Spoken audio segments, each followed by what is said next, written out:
fuck young boys, Valdez. Are you a madman? LA Noire is such an anomaly in the pantheon of gaming experiences I've had in my life that even till this day, I really haven't experienced anything quite like it. From its beautiful and incredibly accurate recreation of 1940s Los Angeles, this game had the sauce when it came to capturing the vibe of detective noir. But more than that, it committed so hard to authentically recreating the process of solving crimes, gathering clues in painstakingly detailed crime scenes, questioning suspects with equally interesting motives for murder, and perhaps its biggest selling point of all, reading facial cues.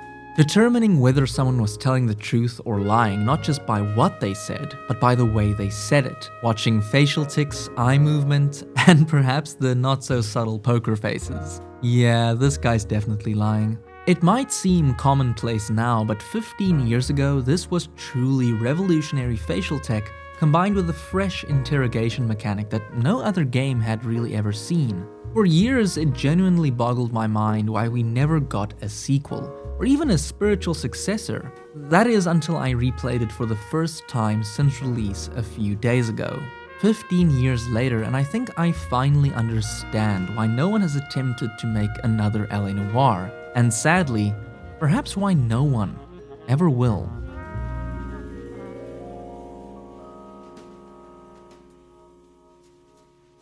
Now before we start, I should say, there are obviously plenty of practical reasons we never got a sequel. The game's troubled 7-year development, Brendan McNamara's truly appalling treatment of his staff, and Team Bondi's eventual collapse, just to name a few. But I don't think they explain why nobody else has tried to recreate LA Noire's formula in the 15 years since. And it's because I just don't think the answer lies in behind-the-scenes drama. I think it lies in the game's design itself.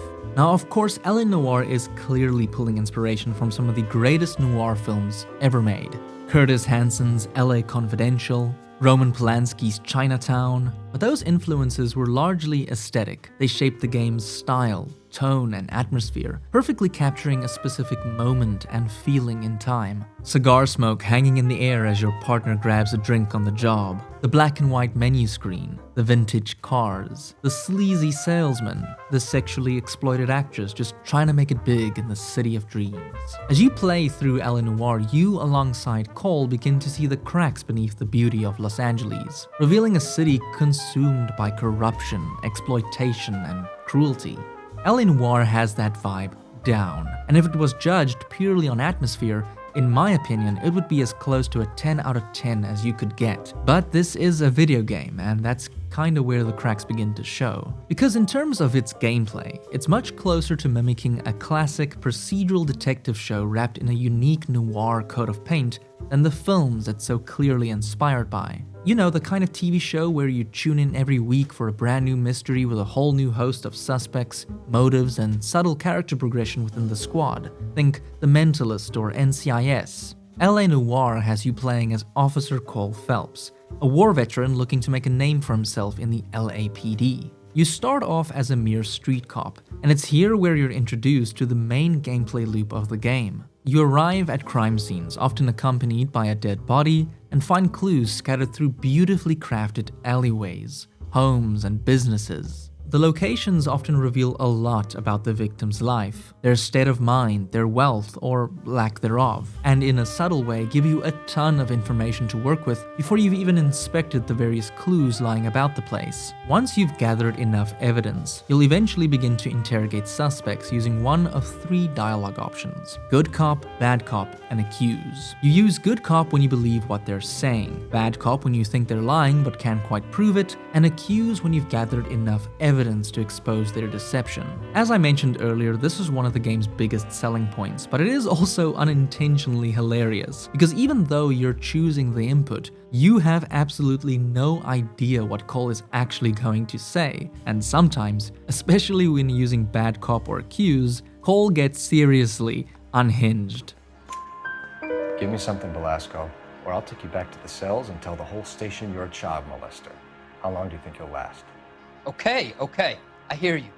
Ultimately, as you make a name for yourself by solving crimes, you'll move through the various ranks within the LAPD, from patrol to traffic to homicide, vice, and eventually arson. The gameplay loop across all these desks remain exactly the same, but the cases do become more complex and far more mature as you go. You'll investigate crimes of passion, victims caught up in gang wars, drug overdoses, and arguably the most infamous of them all, the Black Dahlia serial killings, where the brutally murdered bodies of women are shown in shockingly nude detail. This is one of the game's greatest strengths though. It was truly unafraid of being a game made entirely for adults. This wasn't GTA. Despite being published by Rockstar, this was a slower, more methodical and thought-provoking game that asked the player to really pay attention to everything, especially conversations. The cases often feel disturbingly real. There is a palpable tension in the air as you round a corner and reveal a new crime scene. From the coroner carrying out his assessments of the time and cause of death, to the way neighbors and passers-by react to the police blocking off public access. Seeing a car in the middle of nowhere with nothing but a blood-soaked interior and no body in sight creates a feeling that even 15 years later only LA Noire has truly captured. And although the quality of the 21 cases, 26 if you include the DLC cases, vary, every single one is unique, each with new clues to find, suspects to question, and motives to uncover. It's a feeling reinforced by the fact that every case has its own unique name, accompanied by a flashy title card and often opening with a classic cold open, showing the moments before the crime takes place. A drunk woman walks home alone as a mysterious man stalks her along the train tracks. A speeding car crashes into what appears to be an innocent pedestrian before fleeing the scene. Both of these cases don't end the way you'd expect, and it's the unraveling of these mysteries that is both LA Noire's biggest strength and ultimately its Achilles heel. Repetitiveness is a criticism often thrown at LA Noire, and I think most people's gripes with it are exactly why it's never been made again. Not because the game was badly designed, quite the opposite actually. I don't think it's a flaw unique to LA Noire as much as it's a consequence of the type of experience it was trying to recreate. In the same way that watching episodes of NCIS back to back to back would eventually begin to blur together, because sure, every episode is different, every murder is unique, every investigation introduces a brand new group of suspects, but structurally, the episodes all play out in a very similar way. And that's really not a knock on the genre, because I love it. It's just an observation of the limitations that procedural detective television naturally presents. LA Noire so faithfully recreates that structure in its gameplay that it inherits both its strengths and its weaknesses. Because look, I am arguably the exact target audience for this type of game. I love mysteries, I love noir. Hell, I literally created a channel dedicated to investigating games, and my online name is Trenchcoat. I don't think there's much of an argument to be made that I'm not exactly who this game was made for. And yet, even I can admit that LA Noire gets very repetitive when it's played like every other video game. And I think that's because most people don't consume detective television the way they'd consume video games. They'll watch 1 or 2 episodes in an evening and come back the next day or next week. But when you sit down to play LA Noire for 4, 5, 6 hours at a time, you're effectively binge watching an entire season of a procedural detective show in one sitting. Thank God I didn't park there. LA Noire is a 25-hour plus experience where only the final 2 hours truly shake up the gameplay formula. The repetitive cycle of arriving at a crime scene, searching for clues, interrogating suspects, and ultimately uncovering the killer finally gives way to something a little different. We begin to learn more about who Cole really is, the struggles he carries, and the dark, controlling forces operating beneath the surface of the city. And it is genuinely a great story. By the end, Cole is a far more interesting character than the almost Boy Scout he's made out to be throughout most of the game. But those final hours just aren't representative of the game you've actually been playing. The game you've been playing is a detective game. And the reason I think it hasn't been made again is because they kinda did the thing, man. It's like an experiment that went horribly right. They hit the peak of what this particular type of experience could be on their first go-around. I think the problem is that faithfully recreating procedural detective work doesn't necessarily result in a more satisfying video game.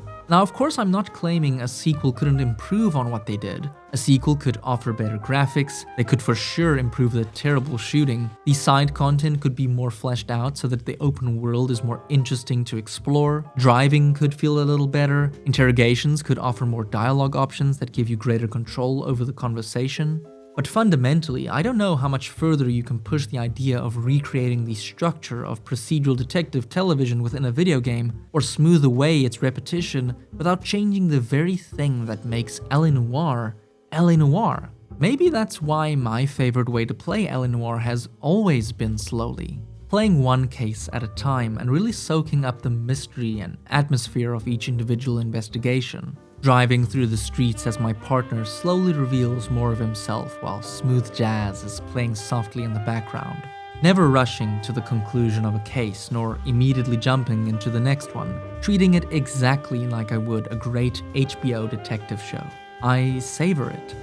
LA Noire is a game I look back on incredibly fondly, and with the benefit of some hindsight, I can absolutely see more of its flaws. It's a game that commits so wholeheartedly to its original vision, never wavering from it, that I can't help but feel that the price we pay for LA Noire's uniqueness is knowing we'll probably never see another one. If you enjoyed this investigation into LA Noire, consider leaving a like as it really does help me. And subscribe if you'd enjoy a channel that simply put, investigates some of your favorite games. And I'll see you in the next investigation. Thank you so much for watching.